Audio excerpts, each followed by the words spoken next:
Can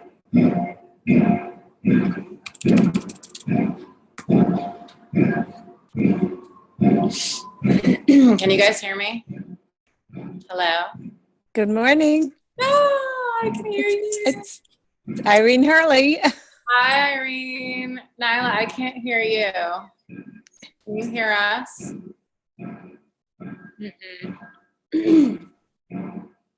Let's see.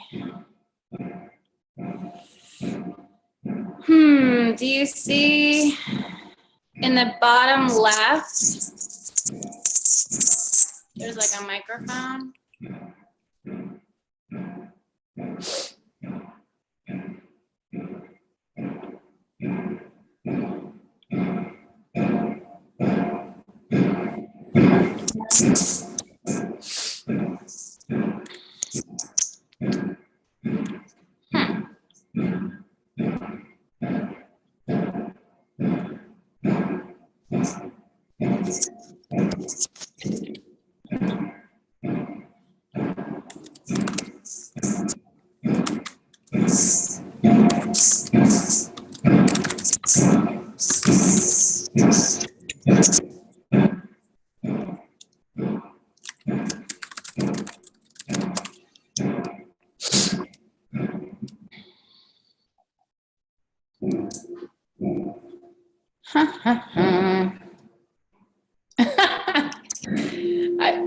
I see your lips moving, but I can't hear what you're saying.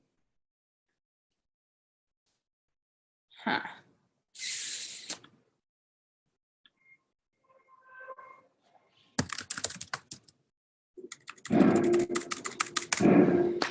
Now? Irene, you can still hear, right? I can hear you fine. Thank you, Megan. Can you hear Nyla? Maybe I can hear no one but you. Okay. Can you see Nyla? No, I can only see you. Really? Yeah. Weird. Mm-hmm. Okay, so she can hear us. So I think it's, have you tried something on your, are you on a laptop, Nyla? Could it be something to do with the sound on your laptop? Or the microphone on your laptop?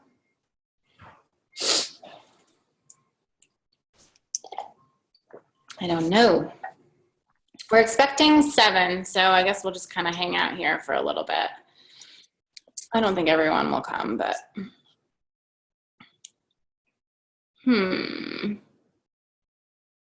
yeah, that's a good idea. Maybe log out, Nyla, and then come back in, and maybe it will miraculously work.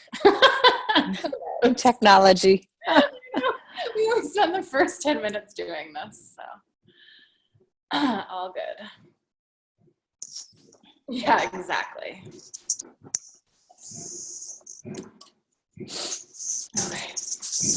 Irene, you're in New Jersey, right? You emailed. I am. I'm in Secret. That's what I thought. Okay, cool. I'm glad you're joining us. And you're right up there in Hoboken. Do you live in Jersey City or Hoboken? Jersey City, yeah. Okay, my son's in Jersey City. Okay, yeah. It's a little bit, I don't know. I lived in Hoboken for a number of years, and he did too, and then he got married, so now he's in Jersey City. that's, I guess, what happened to me too. You just want a little bit more bang for your buck, and you can get it. It's so expensive, isn't it crazy? Yeah, it's awful. They're on the hunt to purchase something they've been leasing, and the purchase prices are just incredible. Are they downtown? Yes. Yeah, it's so expensive. We live in the Heights, and it's funny, even in the Heights, in the last year or two, it's gotten really expensive there because everybody from downtown is moving up. Right. And plus everything you purchase needs so much work. Oh, yeah. Yeah. I went to see a townhouse, these beautiful brownstones on the exterior, and they went inside, and it was like falling down, and it was $1.4 million. And they were like, you're kidding, right? It was on 4th Street. I said, this is crazy. Yeah. So I don't know what they're going to do. Guess keep paying high rent. Oh my God. Yeah, there's nothing easy in real estate around here. No, So are you right on the ocean? no, we're 9 blocks from the ocean. Oh, Yes, yes, we can walk. Hmm. yeah, Yeah, that's but we have a pool in the yard, so we really don't go to the beach much. We go to the boardwalk. It's nice to walk there. I'm an old timer now. I've done that for a long time. But we're originally from Bayonne. oh, okay. Hmm. Bayonne seems to be getting a little bit, I think people that are kind of frustrated with what they can get in Jersey City are even moving out to Bayonne to get a house. So it's definitely, Yeah, it's a nice community. We loved living in Bayonne, but my daughter is down here, so our grandchildren are down here. yes. So naturally, my husband retired, we moved down this way so we could be near them. Oh, But, but I'm still working. yeah. Hmm. It'd be nice to have the ocean so close, though. It is. It's very nice. I It's a would- nice community. It is. But I miss the city. Yeah. Well, you're not too far. Not too far. I can always go to my son's. Yes. Right. So are you teaching in Seagirt? Are you going to try to start or? I'm going to try to start something in Spring Lake, Good idea. which is the right next town. Seagirt itself doesn't have any type of a commercial or business district, Okay. and would never teach in my home, which is where my studio is, for fear, God forbid somebody got injured or fell or whatever. It's a lot of risk, Yeah, it's also nice to just separate where you live from where you work, especially if you have to bring people in. Yeah. Well, I had a commercial space over in Spring Lake Heights, and 2 years ago, the water main ruptured underneath the building, Oh, wow. and I was on the first floor. So I was flooded out. And it was literally months before the space was going to be ready for me to come back into. So we had a completely unfinished space in our basement, and we finished it out. And so I've been here since then. And I'd like to go back out again, but I don't know. It's kind of nice to be, you do your workout at home and you're in your work clothes and you just kind of stay here. But for teaching, I would definitely need to be. Somewhere else. Yeah, definitely. Definitely. Well, Nyla's back. I can see her. Yeah, I don't know. Can you hear me? Oh, we can hear good. you. Yay. I rebooted my computer and everything. Oh, now I can see you too. My husband's a computer programmer, so when things like that happen, he's like, just unplug everything. And of course, yesterday he did that with the cable trying to fix it, and now we all think it's 4 a.m. all the time. Oh, God. Yeah. It's working. Yeah. Whoops. Yay. Okay. Hi. All right. Well, it's almost 10 after, so I think we should start, and I think people will kind of join us as we go. Why don't we just start? We'll introduce ourselves and where we are and what we're doing and where we are in our business. Irene, do you want to start? Sure. Irene Hurley with Irene Hurley Designs. I have been designing and fabricating custom window coverings as well as bridals and baptismals, communion dresses for about 40 years now. And I took that business to Texas for 4 years and back again. And now I'm looking to kind of, I guess, unwind a bit from all of the craziness with the designers and the customers with the window coverings, because it's labor intense. And as you get older, you certainly can't do as many hours as you used to. So I am looking at going back into teaching. I taught many, many years ago in a fabric store, but I'd like to just teach on my own and keep the window coverings. But I have a resource group of 78 workrooms here in New Jersey that I can work with to help me with that. So I think the teaching would be beneficial for me. Awesome. Yeah. So you have a lot of experience. That's pretty cool. Yeah, I've done it since as a business, and a full-fledged business since 1985. Wow. I've sewed from the time I'm 10, but I didn't get any formal education until I was older. I actually went to FIT when I was 41 years old. Oh, wow. Yeah. Cool. Yeah. My sister said to me, not everyone does their life in the same order. So school didn't fit in with my life when I was 18 years old. It just didn't. So I went back when my children were off to college, and here we have it. And I've been working at it ever since. Yeah. Fantastic. Yeah. All right. Well, I guess it's my turn. Yeah. Your turn. You, I guess. I mean, I don't know if anybody else stalks you, but like I love your website. The Hipstitch Academy was such a great idea. I was just really psyched about that. Anyway, I'm Nyla. We are a little bit north of Massachusetts. I'm sorry, in Massachusetts, a little bit north of Boston. Let's see, I am 40. I have been designing, started out in children's wear, then went to interior design, which is what I really wanted to do.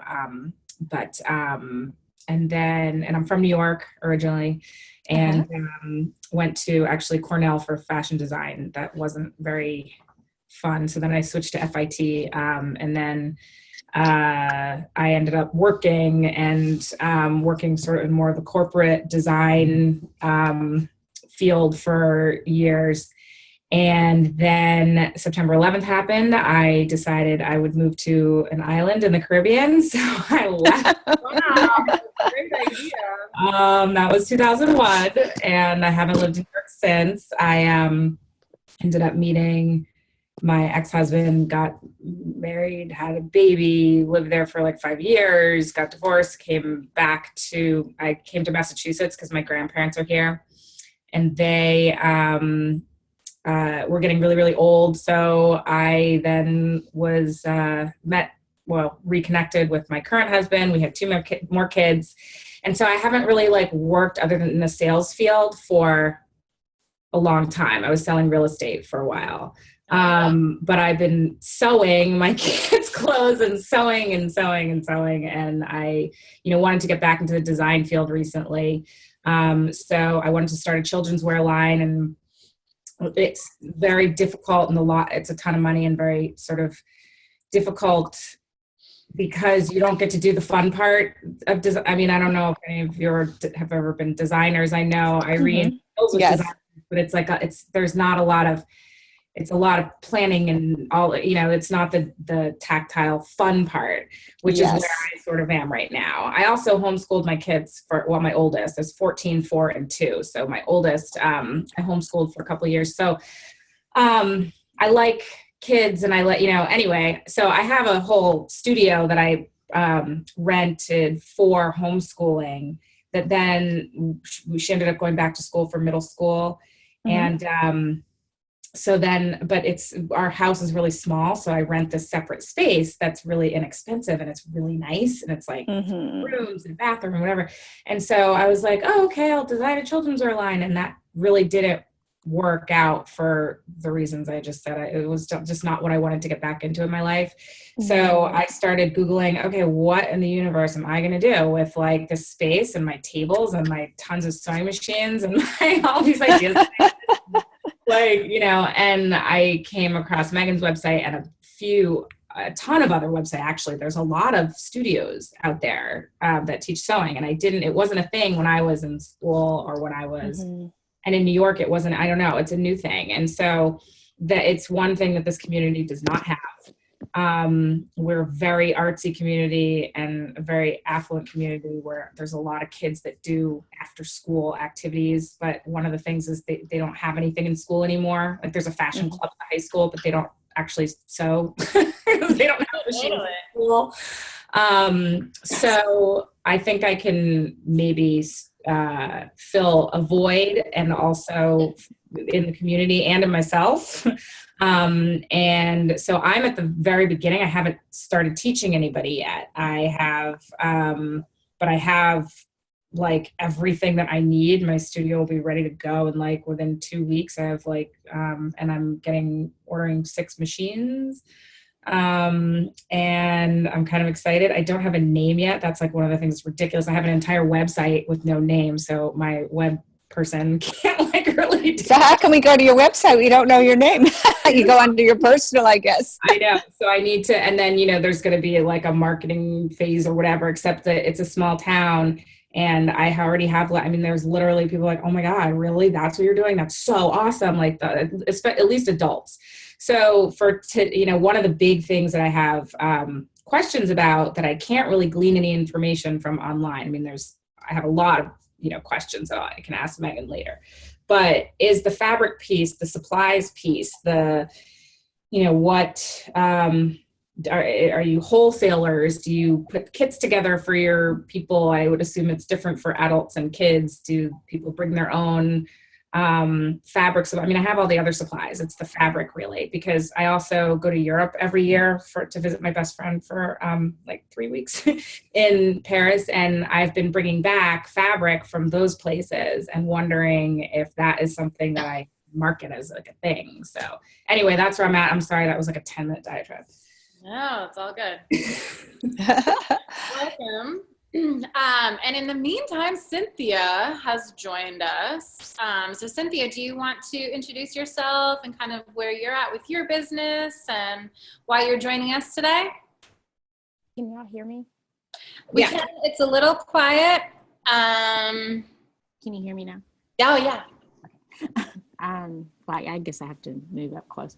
My name is Cynthia Brewer, and I have, I guess, when I started, I've been teaching for the past year and a half. I started out, actually, I'm a former school teacher, was able to teach home ec to middle schoolers for about a year or so. So I had about 30 or so. And then thought that I would try out doing it kind of on my own. So I did some classes at one of the big box fabric stores, and then decided to see what else I could do just completely on my own without that because of scheduling and things. So now I'm teaching some beginner courses at my local rec center. And let's see. Where in the country are you in? I can't remember. I'm in Texas. Texas. Okay. Where in Texas? In the Pflugerville, Austin metro area. Okay. So it's doing a lot of research, discovering, I guess there are folks that are out there that have been doing, I guess, the after school programs. At one point looked at one, I guess it was a franchise. And then just have stumbled upon people that have either been doing it on their own without that. And so that's kind of like where I am right now. So it's like I've got the different pieces in place, and I have my sewing machines and things like that, and have been kind of schlepping some things back and forth. But I would like to go further with it and actually have an after school program and kind of take it to that next level. But the way that my schedule is right now, it's kind of crazy. So far I'm teaching adults and some kids that happen to sign up. So you're doing that mobily right now, right? Yeah, I'm using the rec center. Yeah. Okay. So it's all at the rec center. Awesome. Okay. Are you still teaching school, like in school too? Not right now. I have another job that I do. I'm a learning specialist. So I still work with students, but I'm just not in the schools as of yet. I may go back because of the flexibility of the scheduling to where I would have the summers off and be able to do the camps like I want. Mm-hmm. Okay. But right now I just have like a weekend, been doing classes like on Saturdays and Sundays. That seems to be working out right now. Awesome. All right. Well, looks like we all have different experiences, and I love that. Oh, there's Kaitlyn. I will just take a second to introduce myself and kind of why I'm doing this. And then Kaitlyn can introduce herself, and then we can start talking about supply stuff. So thank you all for coming, and thank you for finding my website. It is truly the reason I started it is because I had met some people that were doing it and just loved connecting with them and talking about what I do, because it is, I mean, what we do is such a niche thing that there's not a whole lot of people, you're not going to just run into someone in town and be able to chat about having your sewing business. And kind of even doing it in the way that we're doing it, rather than having like a fabric store and having people come in and teach classes, which I feel like is the traditional method of teaching sewing. It's a little bit different, I think, what we're all doing. So I'm excited that you're all doing it too in different parts of the country, and that you found us. I have a studio in Hoboken, New Jersey, and I've been teaching. It's funny because I started out the same way you did, Nyla. I had a studio, I had a bag business, I had lots of sewing machines in a space, and it was just sort of like, okay, I can keep making bags and selling them the way I'm doing it, and like literally I'm sewing them, and home sewers were sewing them, or people were coming into the studio and sewing them and all, making them, right at the studio.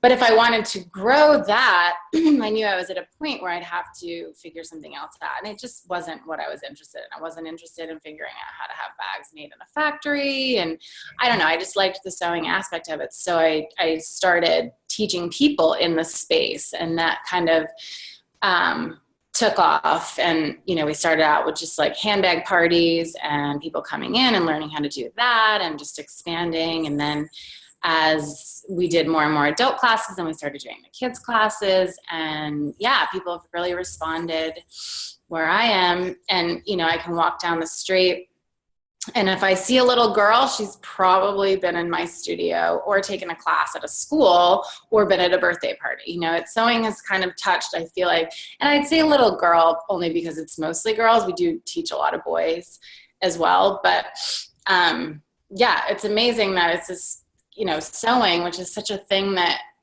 I think the generation above kids now, their parents didn't really do it at all. No one was going out there and learning how to make their own clothes because, the way clothing is so inexpensive to just buy. I think it kind of skipped a generation. So then to have the kids back in and learning how to do it, it's really exciting because, they wear clothes every day and they play with their stuffed animals and really have no idea where they came from. So it's fun to see them figure that out.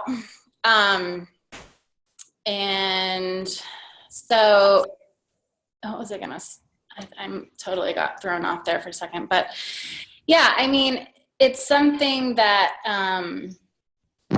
business-wise, I think I do both classes in my studio and the classes mobily. So it's interesting to hear about where you guys are teaching, because I think that's always sort of the question. It's Cynthia, when you talked about that you're from Austin, what's the big sewing really hip studio in Austin that's like closing? It was Stitch Lab, and she just closed her doors. Yeah. I want to say late February. Yeah, this is a huge, amazing place that I would like when my mother-in-law lives in Austin, and so I would go and just be like in awe of what they were doing. They had all these teachers and all these fabrics and the inventory that would just make me sick to my stomach when I walked in, because I was just like, how can you afford all of that? And that's what I think it kind of does these places in, because is that what you kind of? Well, the location where she is at, because Austin has gone through this major growth and development, and that area, which has traditionally been kind of an eclectic part of Austin, and now that part of that culture, in a sense, is kind of going away because of developers. And so the real estate, the taxes, we have a very high property tax rate in the area, and the taxes will kill you if So that location. Now there is another new studio that it's called the Cloth Pocket, and they are in another part of town. So that's like one of the newest ones in the Austin area. But like where I am, we don't have anything like that. That's my dream. Yeah. Well, I was just going to kind of bring it up because, you know, I think that the way that, you know, that whole method of kind of, you know, teaching and having this beautiful studio filled with beautiful things that people can buy is really hard, you know, like I have a studio space, but it's a studio in a building that has 5 floors. I'm on the 3rd floor. We're open when we have classes. Yeah, we sell fabric, but we sell, you know, what you need for the classes and nothing beyond, you know, because we have so many places that you could go. And I just never have wanted to get into the business of having all that inventory and having to restock it and put it back into the business constantly. I have enough so that people have a selection, but I also allow them to bring in. So this is for my adult classes. I guess kind of getting into what the discussion is. For my adult classes, you know, if we have a class, the projects are laid out, the fabrics that they need for that class, you know, are laid out in the, once they register, it's actually even on the website, and they can bring it in. So they can purchase it on their own, bring it in, or if they've got hordes of fabric at home, they can bring it in and use it for the class. I have found, you know, for the most part, if you're signing up for a sewing class, especially a beginner level sewing class, you don't have a lot of fabric at home, and people don't have a lot of time to figure out where to get it and what to buy. So we do sell a lot of fabric in our studio. That is something that when they come in, it's usually just like they don't want to think about it. And then the first part of the class is, here's what we're making, here's the fabric that makes sense for this project. So having that all on hand has been really a smart move for my business. I didn't always do it because I just never wanted to have that much inventory. But we've slowly grown it, but at the same time become really mindful of what's in there. On the other hand, for my kids' classes, we tend to have a price for a set amount of weeks of classes, and that supply cost is built into the cost of the class. So if it's a 10-week class and it costs $250, we've factored in how many projects they'll probably accomplish in that time, and make sure to include all the supplies. And I'll be honest, you know, the kids that come into my studio, they're not going to get to pick from the beautiful wall of bolt fabric, because that's the expensive stuff. That's the stuff that I like to have on hand that people can choose and buy by the yard. I'll have smaller pieces or less expensive pieces or whatever it is that the kids can choose from. They're still, you know, a great choice for them, but it's not, you know, the stuff that costs me more money in order to keep the cost of the class down. And that's just how I've kind of done it. And it's what works for me. Does anybody that, I mean, like, Cynthia, what are you doing as far as like supplies and things like that? What I've been doing is create a supply list. I send it to them. Because I'm so familiar with all the places where they can get it, you know, from Walmart, from Joann's, from Hobby Lobby. And then I educate them as much as possible about, you know, don't buy anything full price. Get on the mailing list, the coupons. I keep track of, you know, kind of the cycles of when certain things are going on sale, the patterns. So that's pretty much how I've been doing it right now. And that's been working so far. And any questions and things that they have, I'm just like, you know, email me. I just try to be as open as possible. I maybe overload them a little bit too much with information, but I at least let them know all of the different facets where they can get the fabric. You know, I do, I guess, so much research, because what I'm finding now is like some of the fabric that or the vendors that Joann uses, Walmart has also been purchasing from as well. So some of you know, when people are like, oh, well, the quality, I'm like, no, I've seen some of the stuff, and some of it's very, very similar, if not some of the same stuff that you can find at Joann's on certain things. So Walmart has kind of upped their scale a little bit, where they've got the craft centers in just about all the stores now. And in some locations, they may be the only fabric store. Okay. Yeah. Do you find that people show up with the correct fabric?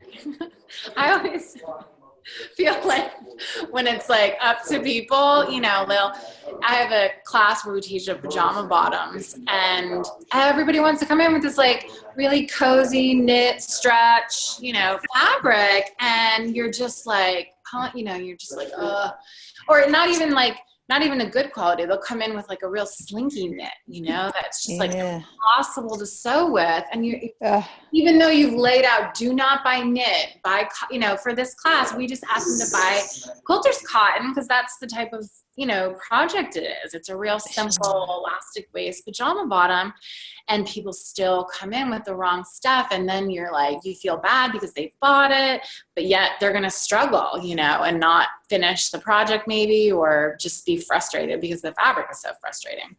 You have that experience? No, I haven't had that. Most of mine are, they'll either hit me back with questions, and I try to be as explicit as possible. Get this, or they'll ask. For the most part, I haven't had that issue. If I tell them cotton or tell them snuggle flannel, that's usually what they'll get. Good. That's good. Oh, go ahead. Go ahead. I just had a question, but I can wait. Well, I was just going to say, Kaitlyn, do you want to introduce yourself and talk a little bit about your supply stuff? Yes. Hi, guys. I'm Kaitlyn. I'm in Frisco, Texas, which is just a little bit north of Dallas. We do like 99% kids. And so I do the model that Megan does. We just provide everything. They don't bring a single thing into class. So that works out really nicely. When we do adults, I still provide it. What I started doing was offering up like 3 different choices.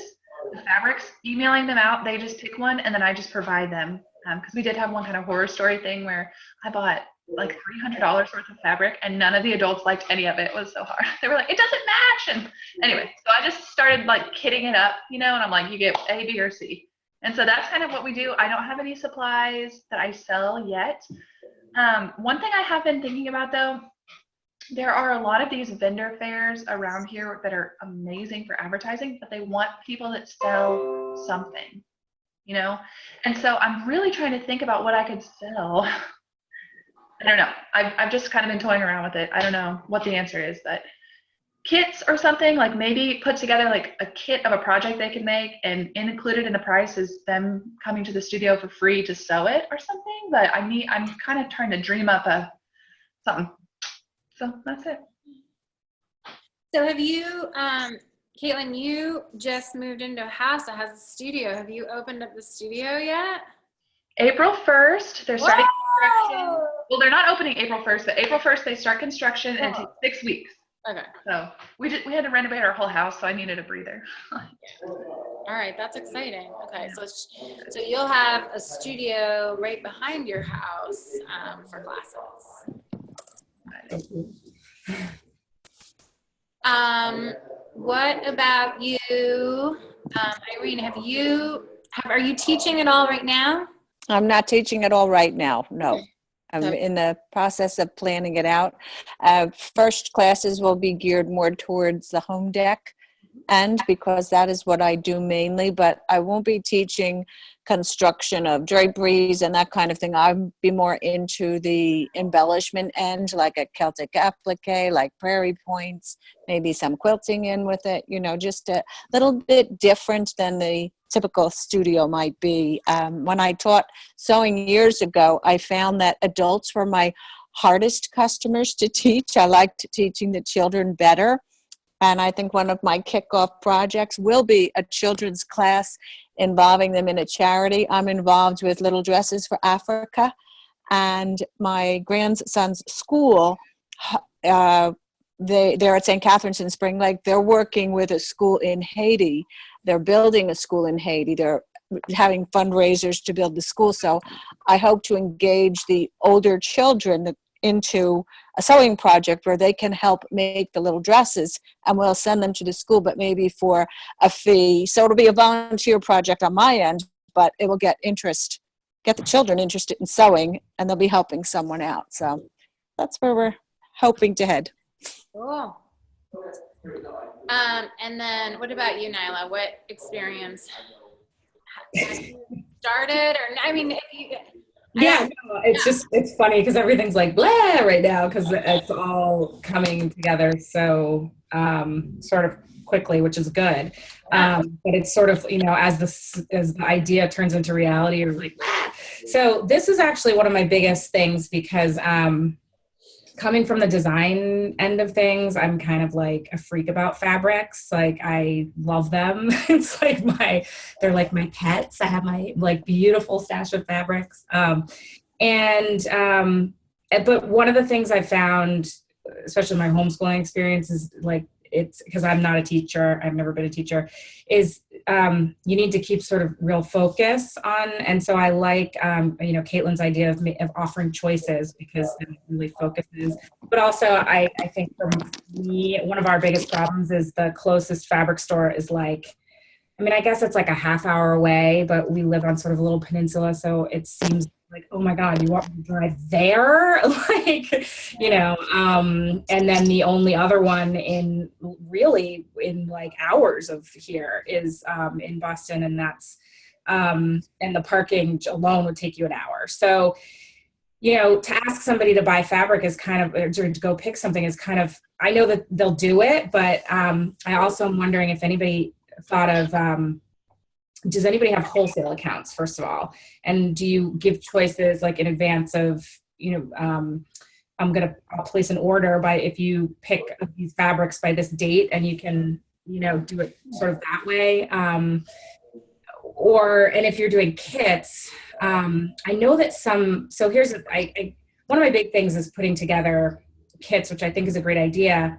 Do you put together kits of your own patterns? Are you allowed to, or do people make deals with companies that already have kits to sort of sell their kits and, you know, or not really sell them, but because you're teaching the class, but do you know what I mean? Like, I know that you have your pattern that you gave for the purses, for the little, to teach the clutch bag, right? So I would go and get fabric for that, but I'm assuming, you know, you're offering that pattern and the lesson plan, you know, for free. If I were to want to do like a Pearl Soho project or something, would they ever allow me to make a deal with them where I buy 10 Pearl Soho projects with their fabric and teach a class like that? Probably not. I don't know. I'm just not Pearl. I you know what I mean, necessarily, but I think it depends on just the company, and that's actually another reason I started doing this, because I know for me, Berta Style, they allow you to use their patterns and instructions in any of your classes. And so I assume, you know, you could, if they sold, say for instance, like a little purse, you're allowed to teach it. And I would assume you could put it into a kit if you really wanted to. Berta Style patterns, they're not great. I mean, if you know how to sew, they're fine. But the instructions are like barely there. You really just have to kind of teach it. So it's worked out really well in order to teach in a class. However, like, I started doing these Hipstitch patterns because a lot of the pattern companies that you buy patterns from online, you can't you can't use them in a class. You can't, you know, you can't reproduce them and sell them, or, you know, some of them you can. You kind of just have to see what their, you know, specifications are, and you know, being allowed to. And, you know, it's funny. You're like, well, are they going to find out that I'm teaching this in a class? And I don't know. I don't know. It's one of those things that I try to respect other people's, like if they're selling them for personal use, then you know, you really shouldn't be teaching in a class. Yeah. I'm planning on making my own patterns, and I'm actually, that's better at making patterns than I am at teaching probably, but you know, I have, and I have a large format printer, and I have a pattern paper and all that stuff.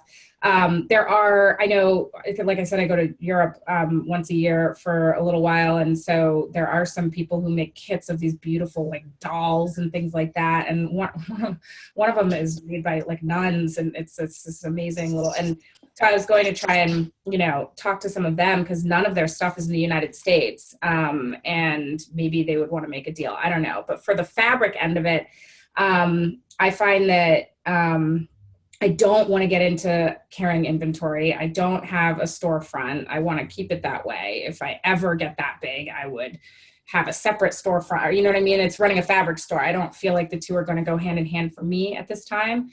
But do you buy your bolts of fabric wholesale from somewhere? I mean, I don't know other than, I mean, I having been in the business, I know like a ton of places I could get wholesale accounts from. I'm thinking Robert Kaufman or something, just for, you know, but is that sort of, or do you have go to individual vendors for, do you do like organics or and do you maybe like sort of batch order per like if you were teaching a jeans course, I think, or like a dressmaking course, would you maybe say, okay, I can place an order from these few vendors for this types of, you know, these types of fabric to make sure you have everything you need? And also, I'm sorry, just as a caveat to that, Amazon, does anybody get fabric from Amazon? I noticed that they're selling bolts now. I get everything. No. I do Joann online. They're amazing. Oh, really? Okay. I love it because you can get slamming deals. You can order fabric, and instead of, I used to go to Joann's and wait in line, you know, but instead now I just order online and they just come. You know, it's really beautiful. Okay, cool.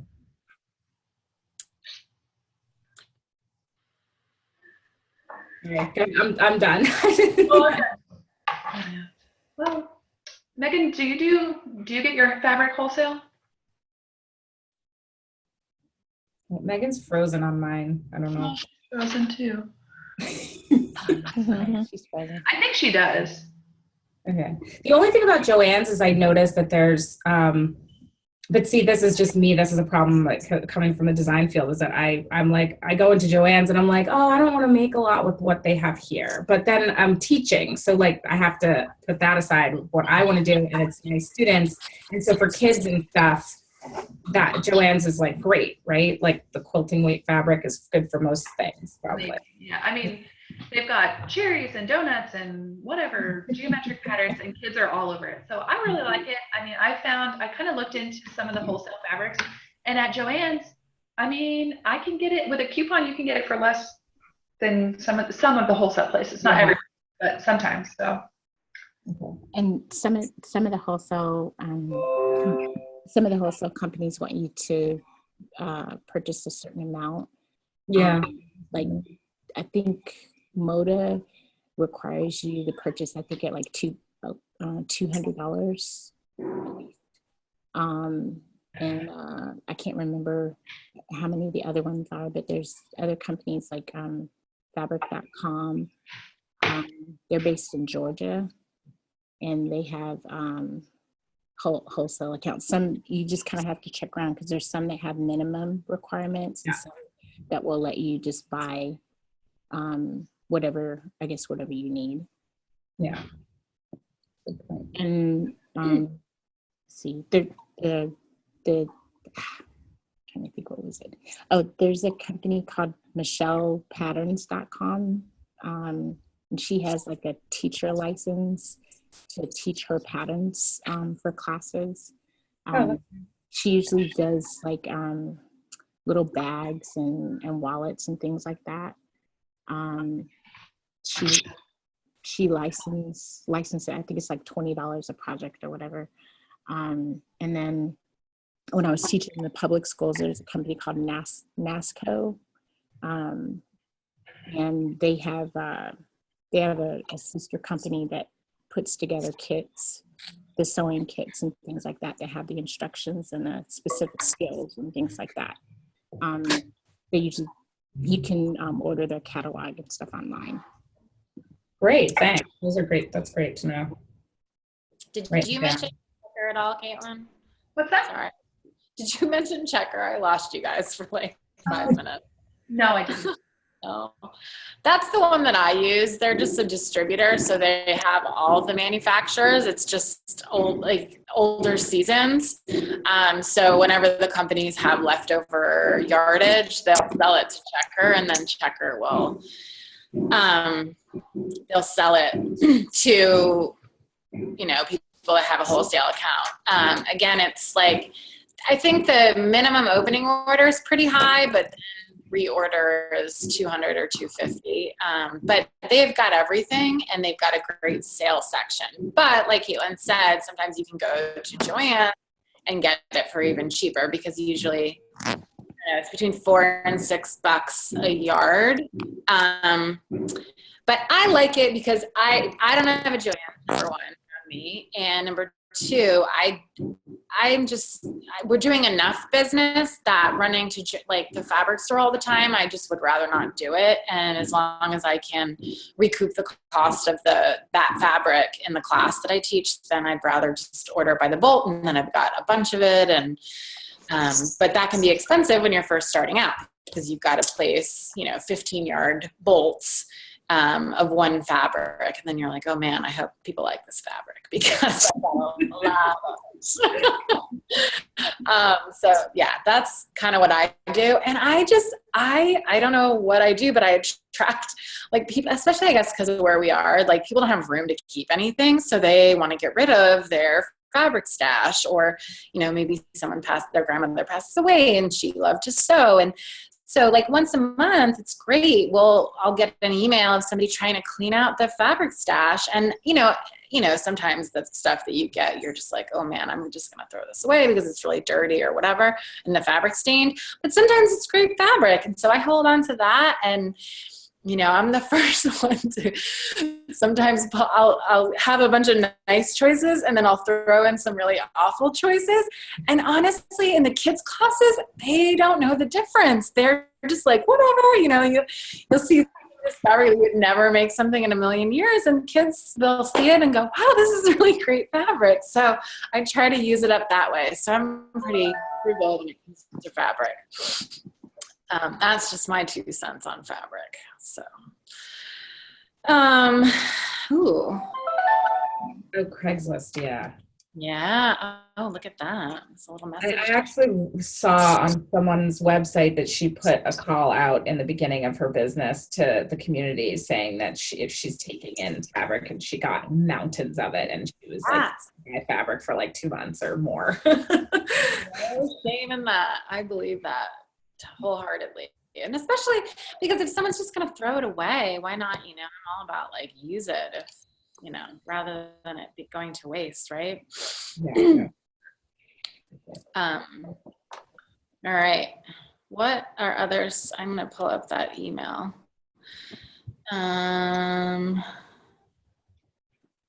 Was there something else that I can't find the initial email? But as far as supplies, anyone have questions that let me find it. Oh, what did I say? What's the best way to price, like when you're factoring in for the class, and I guess whether or not to include the fabric, or I guess how does that formula work? Well, when I price a class out, I take into account, how much my average price for the fabric is. So say I am going to make, a a bag, and it uses total half a yard of fabric. My average price for fabric is, I'll say $8. I always kind of shoot high too. So if it uses a half a yard, that's $4 worth of fabric. And then how much am I paying someone to teach it or paying myself to teach it? And then factoring in, your space cost, does it cost money to teach in the place that you're teaching?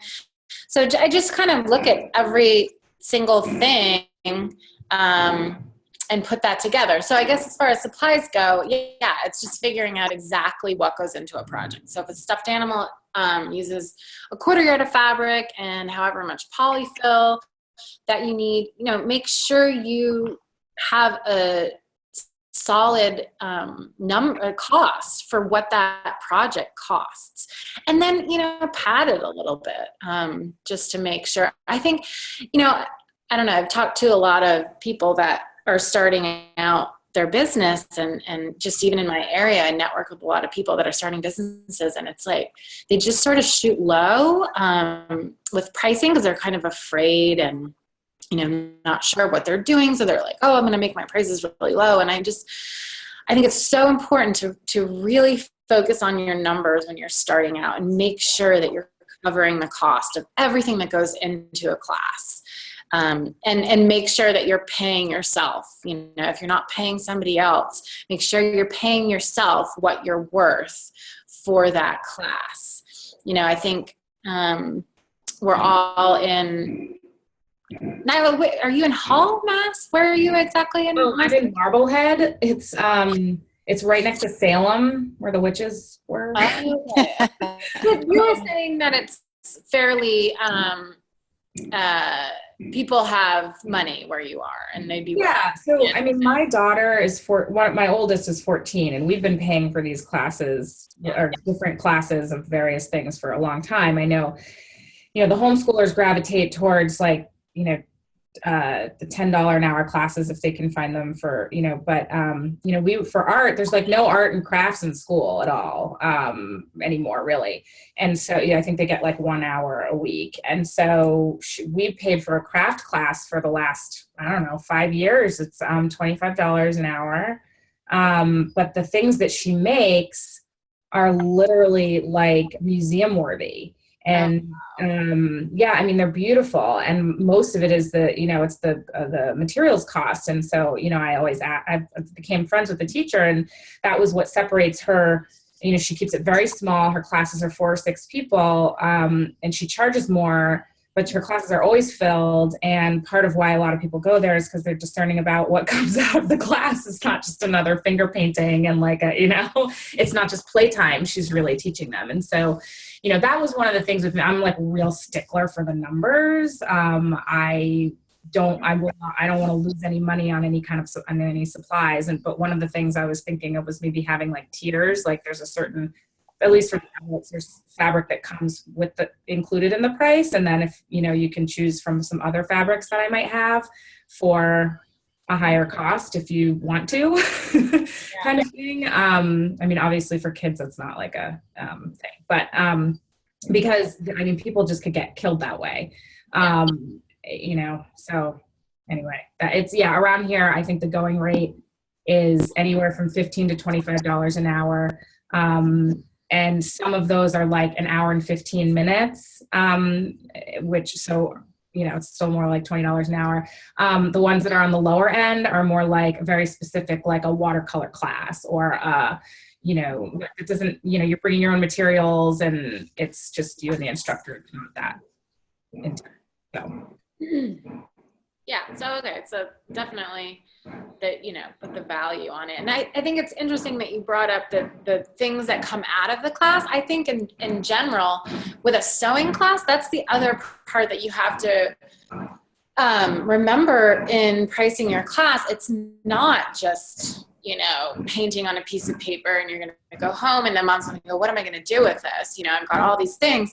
Sewing it's something that a lot of times mom doesn't even know how to do. So she gets, she sees what they've made and she's just like, oh my gosh. And they're keeping it forever. I mean, I have kids that I've taught years ago and I still see their moms and they're like, oh my God, I held on to every single thing that came out of the sewing class because it's an actual thing that, you know, will last forever and it's so different. And the quality I think is a little higher. And, you know, and I think that there are ways to make sure that, you know, that it does. I mean, we have a lot of projects that come out of our studio that you're just like, oh my gosh, what's going on here? And so you want to just like help them make it a little bit better and make the quality there. But yeah, I think the parents see paying a little bit more for a sewing class, they see the value in it. So I think that's definitely a smart way to go. One other quick question, because just about machines, I guess that's a pretty big supply. It's the biggest supply, machines and fabric. Do you sell machines to any of you? Like, well, I guess you're the only one with a studio, with an actual studio right now, but maybe, I mean, do you carry machines in your, or do you are you like a supplier for anybody? I was looking at Eversewn and, I think that's the way to go. Do it. Because I wish I had. They also have kits for sale of like, so everybody would have the same exact, you know, scissors and clippers and pins and whatnot. I don't know if that's a thing. I don't worry about that, but I don't know. The thing, okay, Yes. I have a brother machine that I really like, and I've gone through a lot of different machines, and I use a brother sewing machine that I really like, and I have probably 30 of them at this point. So for me to switch to Eversewn, which seems to be this new thing. It had all of your top requests. I went through your list of what you would want on a sewing machine, like the stop-start button and and they've done a good job. They've really kind of listened to what people want and kept it at a price that isn't impossible, and you can just order, you know, one or two at a time, and then you can sell them. And I think that's a really smart thing to do. I don't want to be a brother dealer. And I literally had the brother salesperson in my studio last week, and I was like, what is going on? And like, why can't I sell this one machine or these two models? And she's like, that's just not how we work. And it's a bummer, you know, and so I'm trying to establish a relationship. The woman I was buying them from, for a fairly decent price, she just went out of business too, you know, like she had a beautiful fabric store and she just couldn't make any money. So I'm trying to figure out who I can, you know, get these machines from, but I think it's smart to have the option to sell them. I wish I could sell them because they want the machine that they use in class. It's easy, you know, they know how to do it. And the parents, they don't know how to sew. So they want to get the machine that the kid has learned on. And I could sell so many of them. So I think you're smart in looking at it that way. As long as it's a good product. I have never actually used when I saw them at the quilt market. They had some going and they had all the plastic off of them. You know, that's the thing. They actually look like they're pretty decent sewing machines. So I would, definitely check them out. I've never used one. But. Yeah, I'm going to go. That's my next thing this week. I'm going to go look at them. And then, but I've done my due diligence online with everything. And I'll order a few if I can, you know. But they have, what I like about it is they have a range from, you know, you can get one for like $150. I'll probably get the $200 one, which is the lowest of the, you know, the electronic ones, and they only go up to like $550, and it's the cousin of the Bernina guy, so it's like it's really basically a Bernina, or a Burnett, I guess. Which, you know, those are just so not in my range of. I have Juki machines. Well, beware, because the Burnetts are definitely not as good as Berninas. Burnett, I don't know why they made that model. Because they're just not as good, the Burnetts. I don't know. Well, from what I've heard, I think that it's really more like an affiliation of you know, who owns the company, but the Eversewn is specifically for the American market, and and from everything I've heard from anybody, they're really like really good at like, but They, they're not a Bernina because that's like just this whole other echelon. But you know, anyway, so they designed the Eversone to reach the millennial market or the new modern sewer, and to make it affordable. From what an article I was reading about it, so that great grandson, I think he's one of the younger generations of the folks who own Bernina. And so they were trying to attract the new generation sower, but to make it a high quality like the Bernina, but to make it more affordable. That's smart. Yeah. And it's also portable. I mean, do you bring your for your mobile classes, you guys bring, I don't know if there's anything better, any advice about that, bringing machines around? Yeah, I mean, that was the thing, is you don't want like I just didn't want a super heavy machine. You know, the heavier they are, the better the machine they are. But to have a really heavy machine, it's a lot more to lug around. So I just use the Brother Simplicity SB 700T. So it's got some metal parts in there, and it's heavy-ish. You know, it's heavier than some of the real cheap Brothers, but at the same time, it's not super heavy to lug around, and I just put it in a case. And I'll be honest, like for me, I've got so many machines now that I can leave machines at schools, and I just do that because it saves the headache of, you know, bringing them in each week and bringing them out. And my teachers and myself, I'd just rather do that because it's just a lot more work to bring it in and out. But again, I use less machines per class. And so you have to kind of be creative in that. And then you have to have a lot of machines. So it's taken me a while to get there, but that's what I do. And we're super mobile, and it's something to think about for sure, because the private school classes I go to, the campuses are beautiful and hilly and have so it's been something to work on, because some of the staff has a really hard time lugging them around. Like we have a cart that holds 6, and it can be hard to push it. So actually one of my campuses, I actually got just a red wagon because it's got big old giant wheels on it, and it's a lot more all-terrain, if you will. It's like a little bit better off-roading up those hills.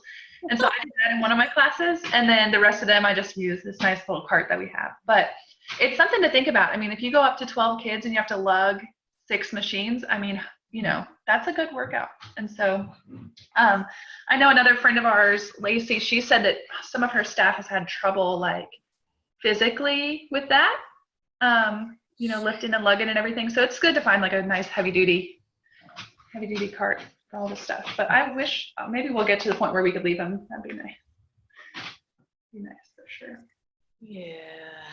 What about fabrics and stuff? Do you leave? I'm just curious about other supplies, fabrics and stuff. Do you have a smaller, like when you go to schools, do you give them the same sort of choices that you would in your studio, or do you have it very specific and like? For me, I just bring whatever is in the bag.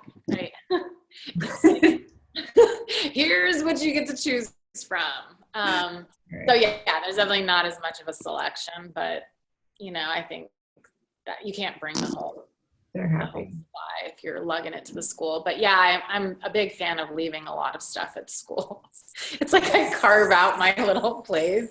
I started a class yesterday, and I'm actually teaching it, and I've taught there before, and it's in this like conference room or something, and they have a bunch of books and shelves, and I just kind of brought these little boxes and I put everything on the shelf, and hopefully nobody will touch anything, because it's just so much easier than trying to bring it up every other day that I teach there. So that's what I do.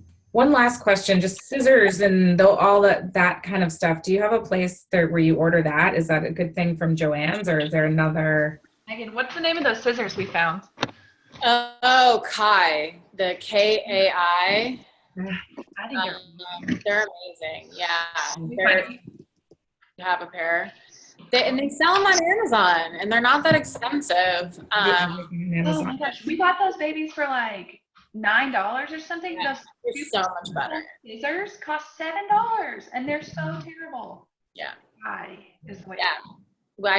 that she's talking about these simplicity ones that I used to like swear by, and like, because they were the best at the time. And then I these Kai scissors, we were at Quilt Market, and I couldn't believe, like, they stayed sharp. I mean, they're sharp, so you have to like really kind of make sure that kids don't cut their fingers off, but they stay sharper a lot faster. So, and they do sell them on Amazon, and I think, you know, the wholesale price is $7. So I think on Amazon maybe they're $10 or $12. But if you're not placing a huge order, then, you know, you can order a few. Do you have like a wholesaler that you use, like for supplies? Or I mean, just any scissors, thread, pins, whatever. So they sell scissors, they sell thread. I buy interfacing from them. I missed who it was. Checker distributor. Checker. Oh, okay. So that's kind of like the all-in like, pattern paper or whatever. Okay, cool. Good. Thanks. Yeah. That's it for me. Sorry. No worries. It's good. I think I'm gonna we should probably wind up just because it's noon. But thank you all for coming. Thanks for showing up. We had a couple others that didn't show up, but well, anyway. Yeah, so I've been sort of like lackadaisical with the Hipstitch thing, but I feel like I'm getting back into it, so it's good. And it's funny, like in the last 2 months that I sort of ignored it, I've, you know, like I said in that email, I've grown a nice email list. So it's awesome that there's so many people out there that are doing this. I think it's exciting to talk to all of you and talk about all the things that we know as sewing teachers that there's not a lot of people doing it. So it's cool. Thanks for being here. And I think the next date is up there. I think the link might be wrong because I didn't realize that the link only works. Are you not able to, yeah, sorry, last technical question. Is it because I'm logged in, the link doesn't look the same? When you guys click on the link to RSVP, what happens? Oh, it didn't work for me. Yeah, it didn't work for me either. It didn't work. What it does is it brings you to Zoom, and as if you have to log in, set up your own meeting, I guess. Something to Got that. it. Okay. And actually, some of the other links that are on your website where you like can, I think some of the things either from your blog, they're still coming up. Oops, that page is not there.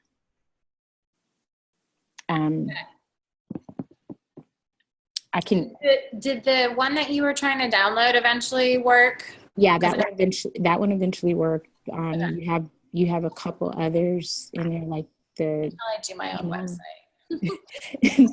the emailing and the teacher thing, and I think there was maybe one more. But when you sign up to be able to download it, yeah, it's asking you to register to submit your email address, and then when you click the download, then it comes up, oops, the page is not there.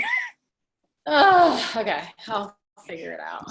No, this is helpful, honestly. So if you get like a ton of emails from me or signups from me, that was the case. No, this is really helpful because,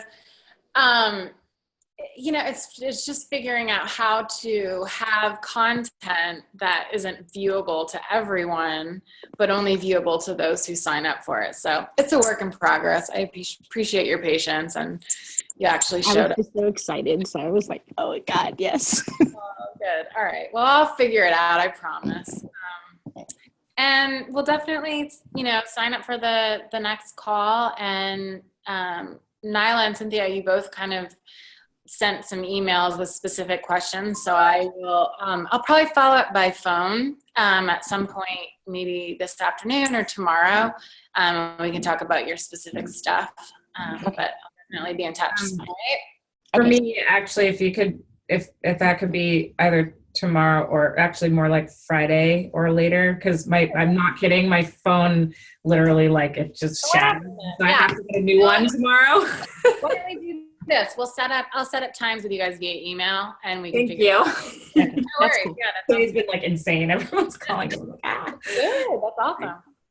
All right. Ladies, have Thanks a for great listening, afternoon. everybody. Bye-bye. Bye.